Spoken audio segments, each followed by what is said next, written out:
Hi, this is Alex from phpacademy.org, back with another video for the new Boston. Now, we've already looked at file handling and how to, open a file, have a look at the contents.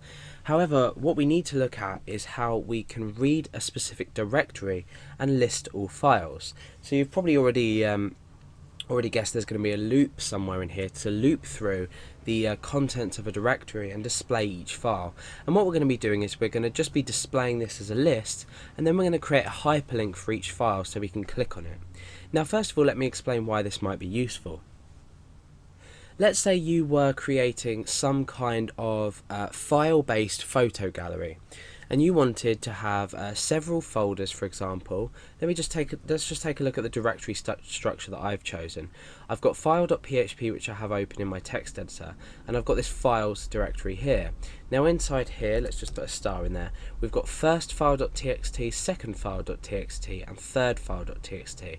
Now what we're going to be doing is we're going to be looking inside this files directory and listing all files. Now what happens if these were images? You may want to create a PHP script that searches a particular directory for a list of images and then displays them on a page. So you can adapt this example that I'm going to use really easily into your website and for your own purposes.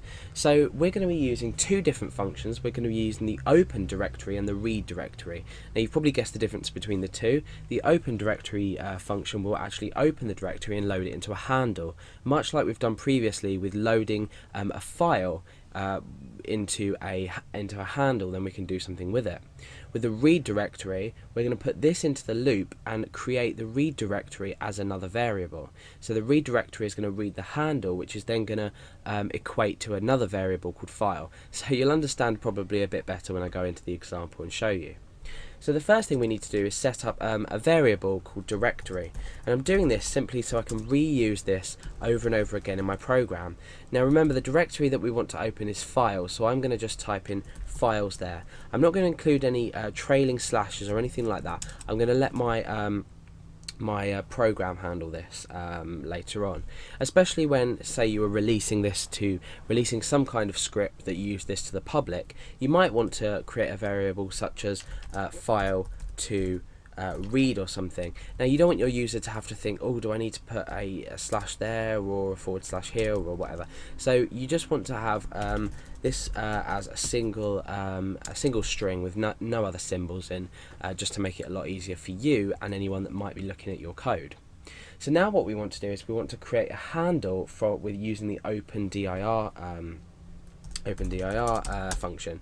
So we say handle equals opendir, and obviously we're going to be opening the directory that we've just specified, but then what we're going to be doing is appending on a forward slash. So in actual fact, when you read it in here, the directory is going to look like that, but we're just leaving this up to this line of code. Now we need to ensure that this returns a true value, so we need to ensure that this actually does open before we continue with the rest of our code, otherwise the rest of our code is going to be invalid. So what we need to do is put this in an if statement, much like we've put in a few other things like connecting to a database, for example, or just anything really we want to return true. So we can do this, we can set a variable at the same time as calling a function.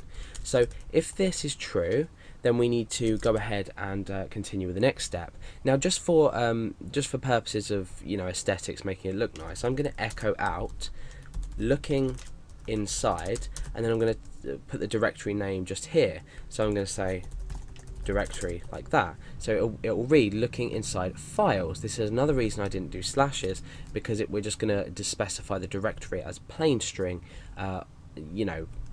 how we want it to look and what we're looking inside. And I'm just going to append a break on there. I'm also going to enclose this directory text inside single quotation marks. Let's have a look at it at the moment. Okay, so it says looking inside files, so I want just single quotation marks on the outside of this to ensure that we enclose it. So I'm going to put a single quotation mark there and escape that character so it doesn't interfere with the start or end of our string, and I'm going to do the same just after that break and then put a escape character there, I'm sorry. So now let's refresh and we can see that that's just been enclosed in single quotation marks. And we can even then just add a colon just to make it look a bit nicer. Okay, so we've established our little welcome, or our little message telling everyone what we're doing. Now what we need to do is we need to actually read the directory. So this is slightly different. We're going to be using a while loop. So let's come down a bit and we'll set up the skeleton for our while loop. Now inside here what we need to do is we first need to assign the variable file to reading the directory, because what's going to happen is file is then going to exist for every loop. It's going to exist for each element, or if each file in our directory.